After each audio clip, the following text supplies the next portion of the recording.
Her true nature is that of a berserker engineered by a self-proclaimed demon king. Yet even a being of such overwhelming power became the object of others' greed. In the final land, after the demon king's death, the mercenary Reich never imagined that the intermediary he awaited would turn out to be a goblin. Reich harbored no racial bias toward goblins, but he was still surprised, as goblins were believed by the outside world to have gone extinct. Reich's assignment was to eradicate every living creature in the final land, an absurd request issued by a small village. Because wild beasts had escaped from the final land, nearby villages had suffered devastating tragedies twice. Even if it was merely a small settlement, the fear festering within it was no less intense. The goblin already knew who Reich's true target was. There were rumors circulating in the final land about a bastard child of the Demon King. If those rumors were true, then that being would have been hunted down. The enemy would belong to the same race as the Demon King. The goblin wondered whether Reich truly intended to confront the bastard child alone. Suddenly, a third voice echoed within the room, startling the goblin, as it belonged to Krafner, who had developed the fifth form of soul arts beyond word arts. Even so, the goblin remained doubtful about the Demon King's bastard child, since no one truly knew their identity. As the discussion continued, a pink mass of slime abruptly appeared ahead of them. Neither of them could determine whether this creature was their target, as no one had ever clearly witnessed the enemy's true form.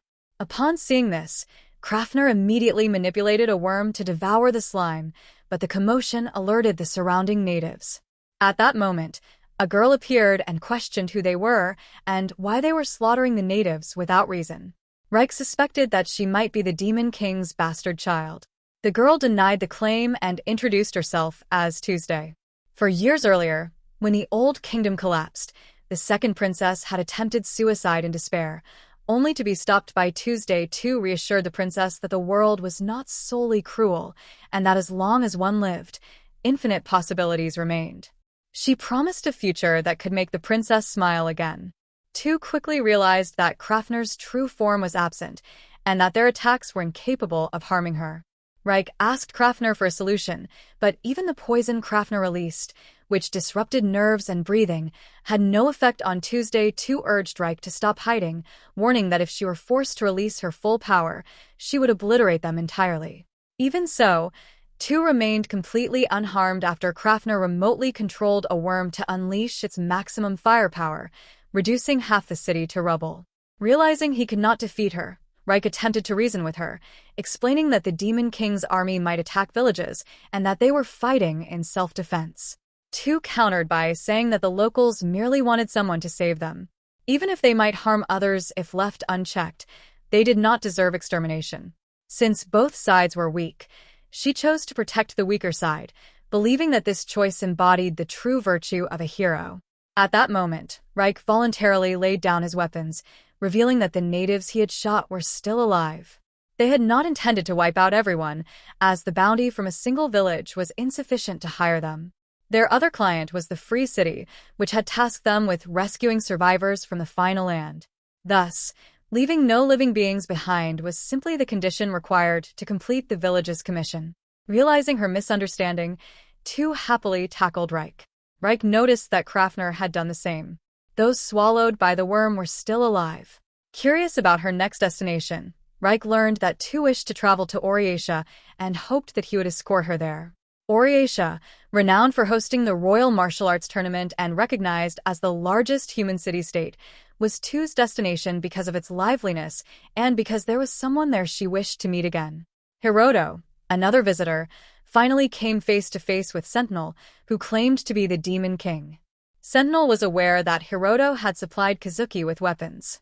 Hiroto responded that even without Kazuki's assault, Oriatia would have resorted to other methods, as the Free City had become Oriatia's greatest threat. Given the Free City's current military power, defeat was inevitable. The only reinforcements capable of preventing this were Hiroto's forces. Everything was unfolding according to Hiroto's design. This time, he positioned Sentinel as the seller. He intended to hire every mercenary within the Free City. In the war against Ariatia, Hiroto planned to secure victory without deploying his own troops. He also aimed to dominate the negotiations and provide the mercenaries with the battlefield they required. Unfortunately, Sentinel did not trust Hiroto. Furthermore, if their agreement became public, everything would collapse unless Hiroto could prove himself a reliable partner. Confident in his abilities, Hiroto seized a megaphone and addressed the mercenaries, introducing himself as a visitor from another world. He praised the city's beauty, highlighting its lack of racial discrimination and the way different races fought side by side. However, he pointed out that Ariatia still upheld human supremacy, oppressing other races. Hiroto then unveiled muskets, explaining that they were manufactured in a goblin nation he had cultivated over 69 years. It became clear that goblins were not extinct, but had developed into an advanced civilization capable of producing firearms. He declared that this city represented the future. Yet with Ariatia's impending threat, the city's harmony was on the verge of collapse. He stated that he would not speak of lofty ideals, but he could guarantee that just as he had saved the exiled goblins, he would save everyone present. Thus, he proclaimed that he and the Goblin Legion were allies of the Free City. Realizing something was wrong, Sentinel attempted to intervene, but it was already too late. Hiroto had forced himself into becoming part of the Free City. He unilaterally announced the establishment of friendly relations with the Free City. Sentinel finally grasped Hiroto's intentions and had no choice but to cooperate, as opposing him would mean opposing the entire city. Regarding Hiroto's earlier promises, Sentinel only wished to know the probability of success. Hiroto replied that he would use the Old Kingdom's nationalists as expendable pawns. He then summoned Zejita, his most trusted advisor, as his plan was already underway. 21 years ago, 7 individuals were hailed as the original heroes. Ina, the Benighted White Wind, a divine spear wielder; Ramso the Star Map, a pioneer of medical science; Lumili the Poisoned Ground, abandoned by the world; Isaac the Chromatic, who proclaimed himself the Demon King; Yugo the Moving Decapitation Blade, an assassin from another world; Neft the Nirvana, a powerful lichen warrior; and Frolic the Heaven, a master archer. These 7 carried humanity's hopes to defeat the true Demon King. However, when they finally confronted the Demon King, they were stunned to find a schoolgirl in uniform standing before them, and none dared to strike first. Isaac launched an attack, yet his tentacle could not advance any further as it approached the Demon King. The group realized that the Demon King had done nothing at all. It was their own fear that restrained them.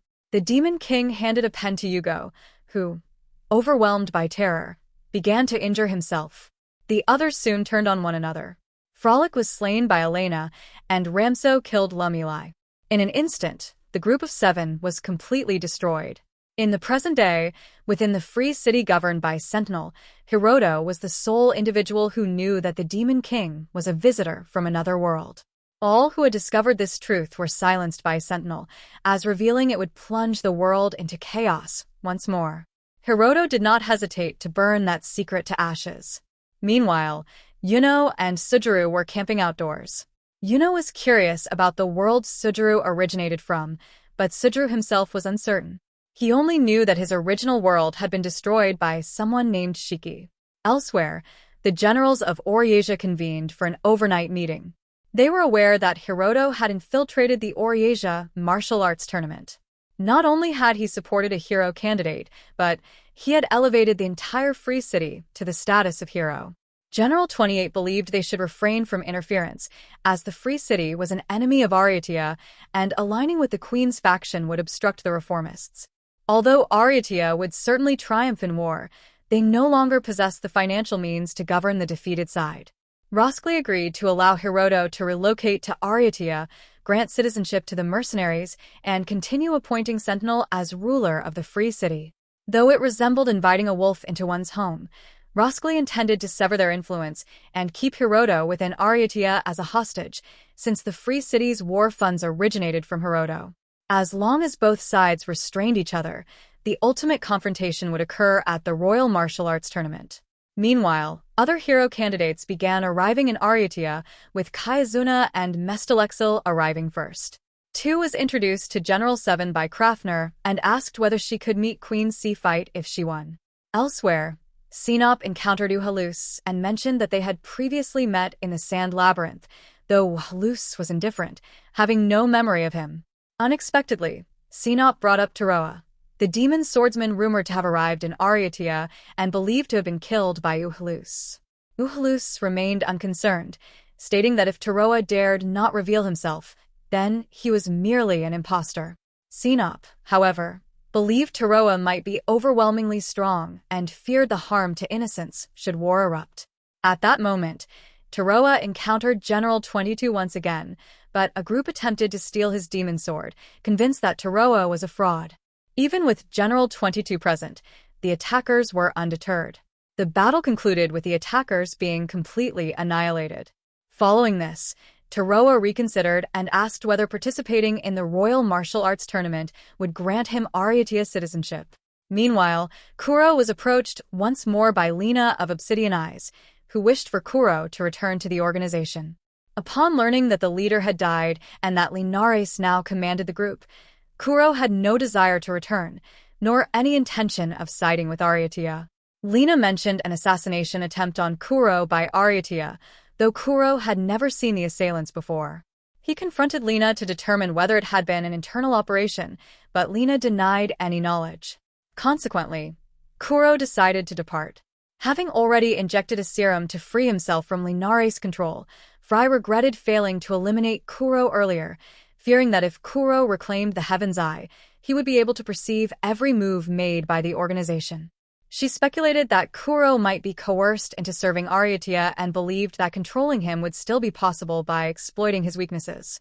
Elsewhere, Hughes was advised that it was not too late to withdraw, revealing that Ariatia's search for a hero was not about finding one, but about surviving until the end.